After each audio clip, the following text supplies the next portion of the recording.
বাসন্তী পোদ্দার, উর্মিলা ভূঁইয়া, বিনোদ রুইদাসের পর এবার অমিয় সাহা। মহাকুম্ভে গিয়ে মৃত্যু মালদার বৈষ্ণবনগরের যুবকের। মহাকুম্ভে দুর্ঘটনায় মৃত্যু হয়েছে 28 বছরের অমিয় সাহার। বাবা মার সঙ্গে মহাকুম্ভে গেছিলেন অমিয় সাহা। পুণ্য স্নান করে যখন ফিরছেন তখন হুড়োহুড়ি এবং ধাক্কাধাক্কিতে পরিবারের থেকে আলাদা হয়ে যান তিনি। প্রবল ধাক্কাধাক্কিতে বুকে আঘাত পান ওই যুবক। যন্ত্রণা শুরু হয়। হাসপাতালে নিয়ে গেলে তাকে মৃত বলে ঘোষণা করা হয়। চূড়ান্ত অব্যবস্থা মহাকুম্ভে, ডেথ সার্টিফিকেট পর্যন্ত দেওয়া হয়নি বলে অভিযোগ করছে পরিবার।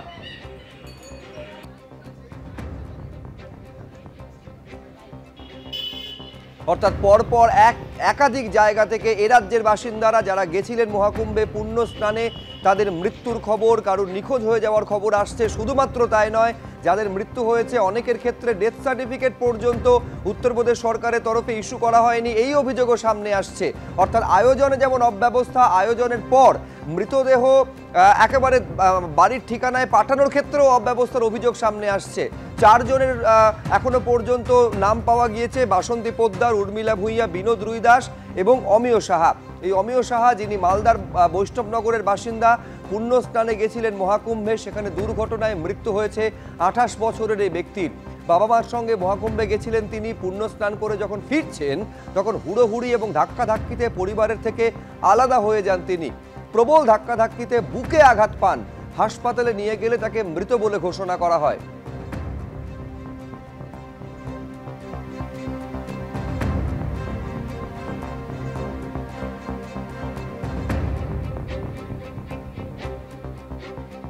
করুণাময় সিংহ আমাদের প্রতিনিধি আরো বিস্তারিত এই নিয়ে বলতে পারবেন। করুণাময়, পরিবারের তরফে কি জানানো হচ্ছে যে কিভাবে ওই ব্যক্তির মৃত্যু হলো এবং মৃত্যুর খবর তারা কিভাবে পেলেন?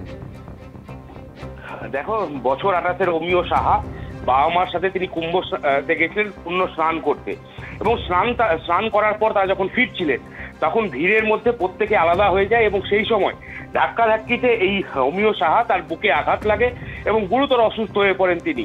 সেখান থেকে তাকে হাসপাতালে নিয়ে যাওয়া হয় এবং হাসপাতালেই তার মৃত্যু হয়। পরিবারের তরফ থেকে যেটা অভিযোগ করা হচ্ছে যে চূড়ান্ত অব্যবস্থা ছিল সেখানে। ভিড় নিয়ন্ত্রণে যেমন একদিকে ব্যবস্থা ছিল না, পাশাপাশি কিন্তু হাসপাতালের তরফেও কোনো রকম সাহায্য তারা পাননি। এমনকি তারা অভিযোগ করছেন যে ডেথ সার্টিফিকেট, সেই সার্টিফিকেটও তাদেরকে দেওয়া হয়নি বলে তারা অভিযোগ করছেন। সুব্রজিৎ, বেশ, তুমি আমাদের সঙ্গে থাকো। মা বাবার সঙ্গে গেছিলেন, ছাড়াছাড়ি হয়ে যায় প্রবল ভিড়ের মধ্যে এবং হুড়োহুড়ি পড়ে যায়, সেখানে বুকে আঘাত পান, যন্ত্রণা শুরু হয় তার।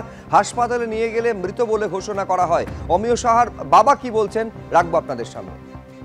কুম্ভ মেলা গেলাম, গিয়ে ওখানে রাস্তা প্রচণ্ড হাঁটতে হলো, 15-20 কিলোমিটার হেঁটে মেলায় পৌঁছালাম।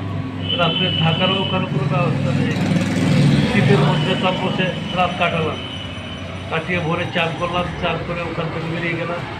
আবার ওই 15-20 কিলোমিটার রাস্তা হাঁটতে হাঁটতে আসছিলাম এক জায়গায় ব্রিজে। বুকে 20 লক্ষ যাত্রী, ব্রিজের মধ্যে কেউ হেঁটে আসছে, কেউ বাইকে আসছে। আমরা ওই ব্রিজে ফেসে গেলাম।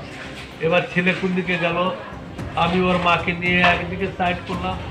সাইড করে ওখানে কোনো রকম পুলিশের সাহায্য নিয়ে আমি বাঁচলাম। আমার ছেলে আমার কাছ থেকে হারিয়ে গেল। আমার কাছে আসলো, আমাকে বলছে আমাকে বুকে ধাক্কা লেগেছে, এখানে জোরে বুক ব্যথা করতে, মধ্যেই ছেলে অজ্ঞান হয়ে গেল।